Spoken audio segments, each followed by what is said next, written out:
આવ્યો હતો। વડોદરા શહેરમાં સ્વચ્છતાના નામે વિશ્વ રેકોર્ડો બન્યો અને શહેરને ગિનીઝ બુક ઓફ વર્લ્ડ રેકોર્ડમાં સ્થાન મળ્યું છે। પરંતુ વાસ્તવિકતાને જોઈએ તો પહેલેથી સાફ એવા દાંડિયા બજારથી અકોટા તરફના ડામરના રોડ પર સાંકડી જગ્યામાં ઝાડુ ચલાવી વિશ્વ વિક્રમ સર્જ્યો છે અને મેયર, સાંસદ અને કોર્પોરેશનના અધિકારીઓએ એકબીજાની પીઠ થપથપાવી હતી। જોકે શહેરના કેટલાક વિસ્તાર એવા છે જેની ખરેખર સફાઈ કરવાની જરૂર છે। ગોરવાના દશામાના મંદિરની તળાવની આસપાસ રહેતા લોકોમાં તંત્ર પ્રત્યે નારાજગી છે। તળાવની આસપાસ ગંદકીની ભરમાર છે તો તળાવના પાણી પણ ગંદકીથી દૂષિત થયા છે। તળાવના પાણીમાંથી આવતી દુર્ગંધથી આસપાસના લોકો ભારે ત્રાહિમામ પોકારી ઉઠ્યા છે। ગણેશ ઉત્સવમાં આ તળાવમાં ગણેશજીની મૂર્તિનું વિસર્જન કરવામાં આવે છે। લોકોની ધાર્મિક લાગણી દુભાઈ છે।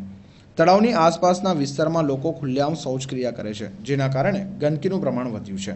ત્યારે આજે તળાવની આસપાસ રહેતા લોકો અને બરોડા યુવા સંગઠનના લોકોએ તળાવની સાફ સફાઈ કરી અન્ય તળાવોની જેમ તેની ફરતે ફેન્સિંગ લગાવવામાં આવે તેવી માંગ કરી છે। વડોદરા શહેરના ગોરવા વિસ્તારનું દશામાન મંદિર પ્રખ્યાત કોઠિયા તળાવ છે, બરાબર છે। મારું નામ રિલય પટેલ, બરોડા યુવા સંગઠન। આજ રોજ જે અમે આપણા દેશના માનનીય વડાપ્રધાન સાહેબ શ્રી નરેન્દ્ર મોદી સાહેબનો જે એક વિચાર છે કે સ્વચ્છ ભારત અભિયાન, તેના અંતર્ગત અમે એક રજૂઆત કરવા માટે આજે રહીશો સાથે અમે એક ભેગા થયા છે, બરાબર। જે તારીખ 28/5/2017ના રોજ જે આપણા શહેરના પ્રથમ નાગરિક એવા મેયર સાહેબ શ્રી દ્વારા જે સ્વચ્છ ભારત અભિયાન કરવામાં આવ્યું, બરાબર છે। અને જે વિશ્વ સ્તરે વડોદરાનું નામ પ્રખ્યાત થયું છે તે બદલ અમને ખૂબ ખુશી અને ગર્વની વાત છે, બરાબર। પણ આપ અત્યારે જોઈ રહ્યા છો કે આ વડોદરા વિસ્તારના ગોરવા વિસ્તારનું પ્રખ્યાત તળાવ જ્યાં આટલી બધી ગંદકી છે, જો ખરેખર માનનીય દેશના વડાપ્રધાન સાહેબ શ્રીને વિચારને સફળ કરવા હોય, બરાબર છે, તો સ્વચ્છતાને એવી જગ્યાએ કરો કે જ્યાં સ્વચ્છતાની ખરેખર જરૂરિયાત છે। આ ગોરવા તળાવની પાસે જે ગંદકી થઈ રહી છે, તમે મેયર સાહેબને રજૂઆત કરશો કે આ તળાવને વહેલી તકે સાફ કરવામાં આવે?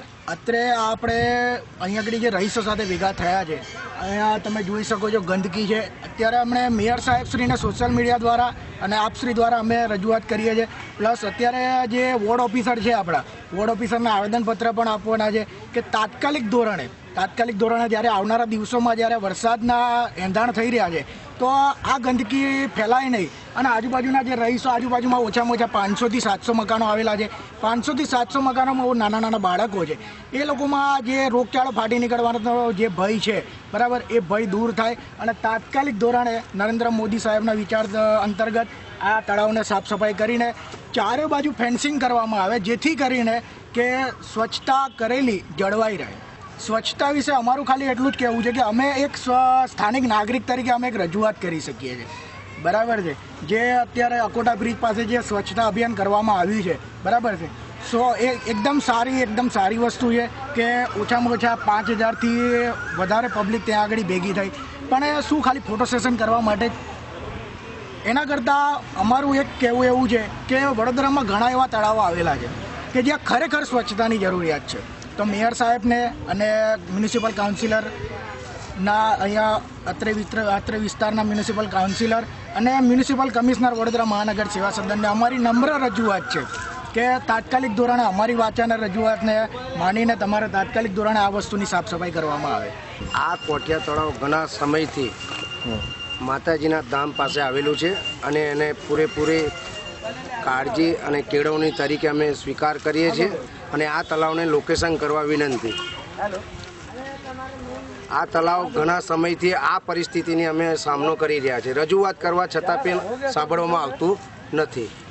કેટલા સમયથી આ તળાવ ગંદુ છે અને આવનારા લગભગ 2-3 વર્ષથી આની આ પરિસ્થિતિનો સામનો કરી રહી છે જનતા। ગણપતિ વિસર્જન આવનારું છે, ગણપતિ માતાજીના વ્રત પણ આવી રહ્યા છે અને આગળ વરસાદ પણ આવી રહ્યો છે, તો તમે વોર્ડ ઓફિસરને રજૂઆત કરશો? હા, રજૂઆત કરી છે, છતાં બી ધ્યાન લેવામાં આવ્યું નથી। શું કહેવા માંગશો સ્વચ્છતા વિષયમાં? આપણા પ્રધાનમંત્રીના વિચારો તો બહુ ઊંચા છે, પણ હવે કાર્યકર્તા માણસને પણ અમે રજૂઆત કરી છે, 10 નંબરના વોર્ડમાં જાતે મેયર સાહેબને પણ રજૂઆત કરી, છતાં પણ હજુ ધ્યાનમાં લેવામાં આવ્યું નથી। માનો છો એકલા મોદીથી કંઈ સ્વચ્છતા ના થાય, નીચેવાળા બી માણસો જોડે બી સ્વચ્છતા કરવી પડે છે? ના, એ બધા મળીને કામ કરે તો એનું સોલ્યુશન આપણને મળી શકે છે।